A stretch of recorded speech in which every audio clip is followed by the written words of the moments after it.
Hey, how's your coffee? First, I'd like to thank you guys for all of the support you're showing the podcast and being patient with me. I know that we missed last week.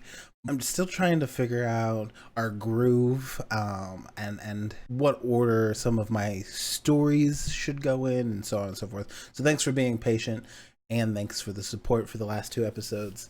It's been heartwarming and I appreciate it. We're back in the what I call the studio. This is the streaming room. My plan is to eventually move to other places in the house. It's Wednesday, and a week from today is Christmas. As a kid, I grew up pretty poor.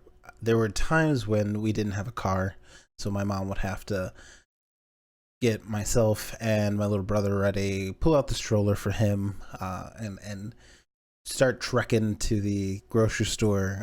Other times, we were without electricity and had to live by candlelight. Sometimes there were a few times we had to use a food bank so my parents could make ends meet. When I started getting a little bit older, and you get to a point back then, you didn't have cell phones, so your friends would call the house, hey, can Blackstin come out to play? Or hey, Blackstin, can you ask your mom if I can come over and we can play Nintendo 64? There were a lot of times we couldn't afford the phone bill, and back then they didn't really roll your phone number over.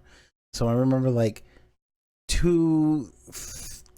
2 or 3 months we had like 5 different phone numbers. It was a bit much, and my friends decided that they were just not going to call me anymore because every time they memorized the phone number it would change. These low moments created some of my favorite memories while growing up. Walking to the store with my little brother is when I learned how to blow bubbles with bubble gum. And I specifically remember trying to blow a bubble one time and just shooting this wad of gum just completely out of my mouth and across the sidewalk. But eventually I did get it. I was able to start blowing a bubble, but I learned how to do it during those walks to the grocery store with my mom and my little brother. I have a few memories from when we didn't have electricity. One time it was my older sister's birthday and she worked in retail and we didn't have electricity. And at the time we did have a car, but we only had one. My dad went to go pick my sister up from work when she was getting off. And my mom and I, once my dad left, got the birthday cake out and got all ready. I kind of kept a lookout at the apartment complex that we were living in at the time. And when I saw them pull up, and I told my mom, and she lit the candle. And so when they walked in, the only light we had in the entire apartment was this candle on my sister's birthday cake. I specifically remember her and my dad at the door with just this candle lit, and it was the only light. Other times we would hot dogs are cheap.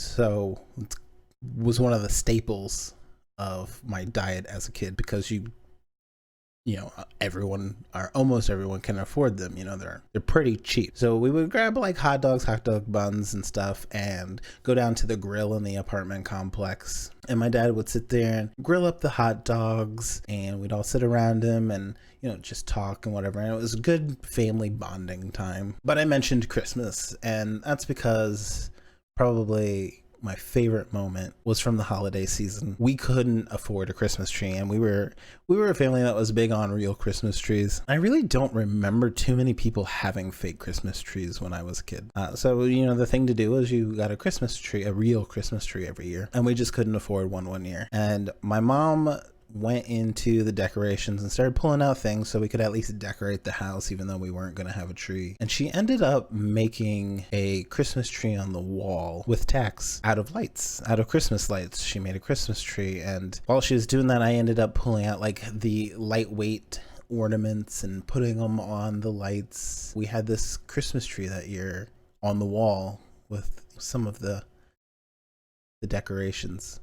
And that was a fantastic Christmas. So with this Christmas tree on the wall made out of Christmas lights, the entire family got together, including the next generation, with my nephew being there, and just enjoyed each other's company. There were gifts. It was a gift or a Christmas tree, and my parents really have always wanted something to be under the Christmas tree for us. It's these times where you realize just how important family or friends are in life. You work with what you have. You do your absolute best to provide for yourself and your family, help your friends and your neighbors. And while times can be rough, appreciate that time with those people, because those moments make everyone as a whole stronger and much closer. So this holiday season, no matter what you celebrate or don't celebrate, I hope you're making memories and enjoying time with friends, family, and anyone else that you come across. And if you don't have anyone to spend the holiday season with, just know that I will drink some rum for you in your honor. So thank you guys again for all the support. Merry Christmas, Happy Hanukkah, Happy Kwanzaa, Happy Winter Solstice, and Happy New Year's. I will see you guys in 2020.